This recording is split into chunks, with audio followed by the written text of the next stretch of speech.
En julio del 2019, la principal carretera del país se tiñó de rojo. Logré pararme un poco, la pude ver ahí.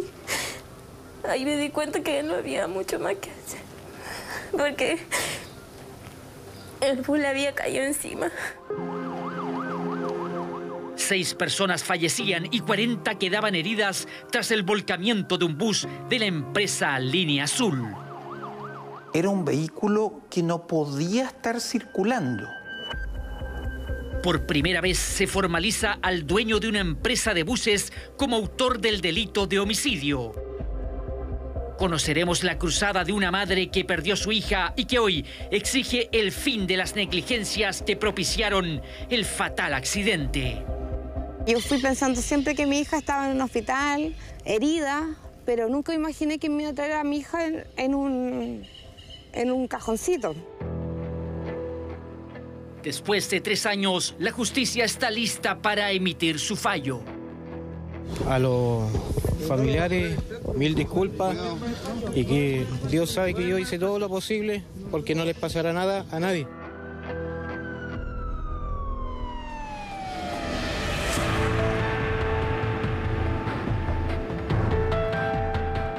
La noche del 28 de julio del 2019, 53 pasajeros llegaron al Terminal Sur ubicado en la Alameda capitalina.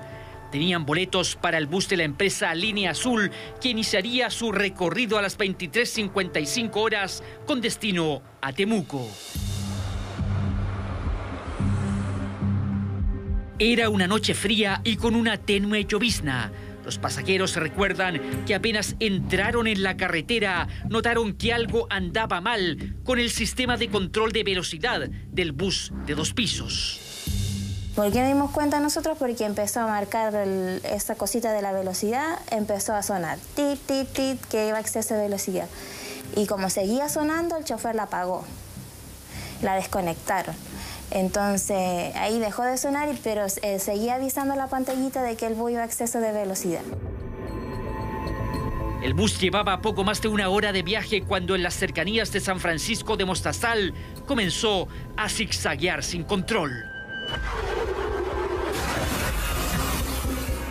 Y yo con mi mamá al lado, gritando las dos. La niña por otro lado, y ahí yo no la solté. Y de repente sentimos el impacto. Y en ese momento que el bus impacta con los New Jersey y se empieza a volcar, es como que si todo se me hubiese quedado en silencio.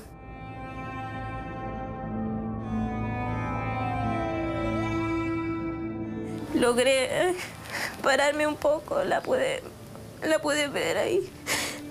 Ahí me di cuenta que no había mucho más que hacer, porque el bus le había caído encima.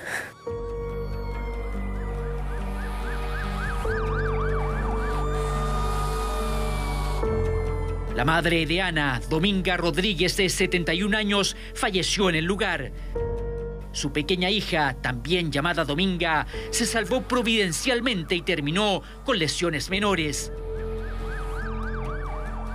Esa madrugada, 6 personas murieron y 41 resultaron heridas. El bus quedó atravesado en la carretera, generando un taco de proporciones que hizo más dificultoso el rescate de las víctimas.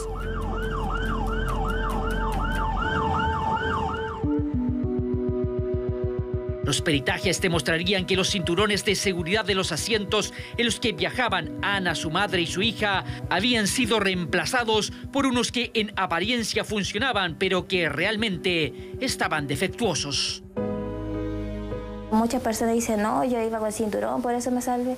Nosotros también íbamos con cinturón y no funcionó. El cinturón se dio.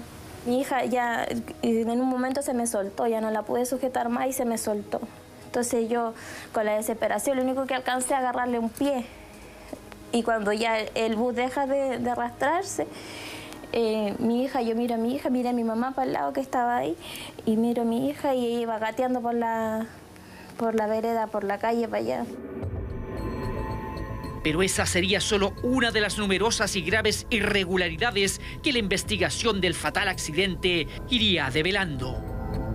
Se establece que se trataba de un bus de transporte que no solamente se encontraba con condiciones mecánicas de mantención deficientes que provocan en definitiva el siniestro, sino que además era un vehículo que no podía estar circulando. Las primeras pericias de Carabineros establecieron que la patente del bus no coincidía con su número de chasis. Cruzados los datos con la autoridad de transportes, se comprobó que el bus accidentado, debido a graves deficiencias técnicas, tenía su permiso de circulación cancelado. De acuerdo a lo que me informó el día de ayer el Ministerio de Transporte, efectivamente se encuentra cancelado, es decir, no se encuentra habilitado para conducir, no se encuentra tampoco habilitado para el transporte de pasajeros. Por lo tanto, en la práctica, ese bus no debió estar circulando en las calles de nuestro país. Para vulnerar los controles y revisiones técnicas, se habría establecido que la empresa Línea Azul utilizaba patentes de otros buses y adquiría permisos de circulación presumiblemente falsos para en ellos modificar los datos y permitir así que las máquinas en mal estado pudieran circular pese a sus notorias deficiencias. Todas estas maniobras delictuales habrían estado en conocimiento del jefe del taller y del dueño de la empresa Línea Azul. Existe una serie de antecedentes, especialmente testimonios, de cómo es el manejo de esta empresa y el grado de conocimiento, de mando que tenía el representante de la misma. Cumpleaños feliz, te deseamos a ti. La pequeña Florencia Fernández Ceballos, de 9 años, falleció en el accidente del bus Línea Azul. Viajaba de regreso a Temuco junto a su abuela, quien también perdió la vida. Su madre cada año celebra su cumpleaños en el cementerio de Temuco y pese al paso del tiempo, el dolor no se aplaca. Me dijeron que el bus de mi hija había tenido un accidente. Yo fui pensando siempre que mi hija estaba en un hospital con una fractura, con no sé, herida, pero nunca imaginé que me iba a traer a mi hija en un cajoncito. A nosotros nos arrebataron la vida. Esta madre inició una cruzada nacional en busca de cambios legales para evitar que casos como el de Línea Azul se repitan. Porque tal como hemos venido señalando, la investigación del accidente, a medida que avanzaba, iba dejando al descubierto más irregularidades.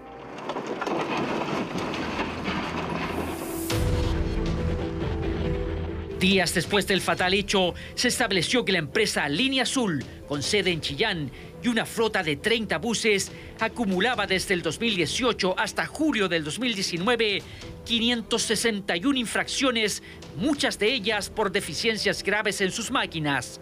Para volver a obtener los permisos y pasar las revisiones técnicas, es que se clonaban las patentes y falseaban los documentos de los buses, según el Ministerio Público.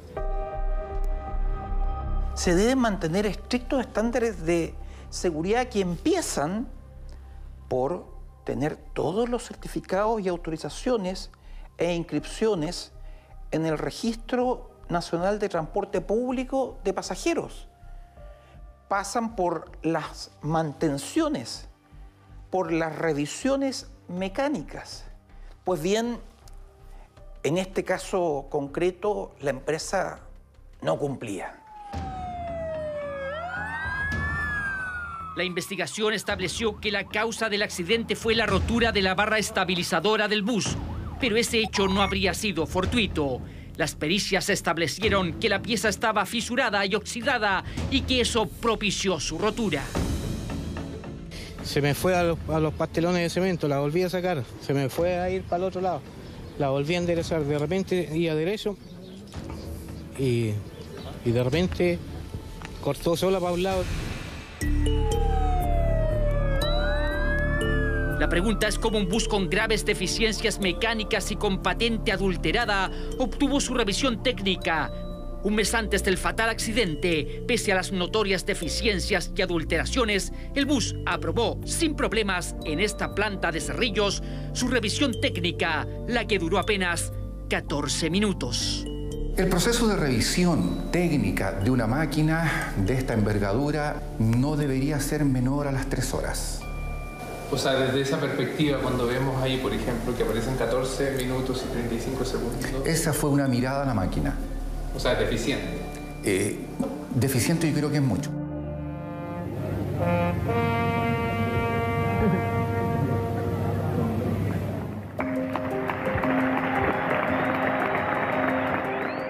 La pequeña Florencia, a su corta edad, era ferviente hincha de Universidad Católica.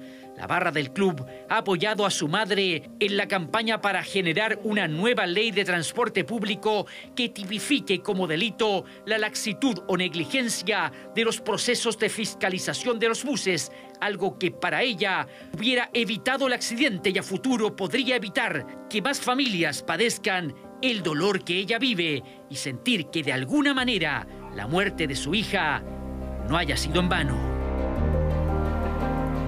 Aquí hay un accidente donde existen culpables, donde hay entes culpables como los fiscalizadores, como las plantas de revisión técnica, el dueño de esta línea, que él estaba en pleno conocimiento y acto de todo lo que estaba ocurriendo y no le importó destruir a tantas familias. Intentamos contactar a Marcelo Hernández Sandoval, dueño de la empresa Línea Azul, mientras estaba con arresto domiciliario total. A través de su abogado, declinó ser entrevistado.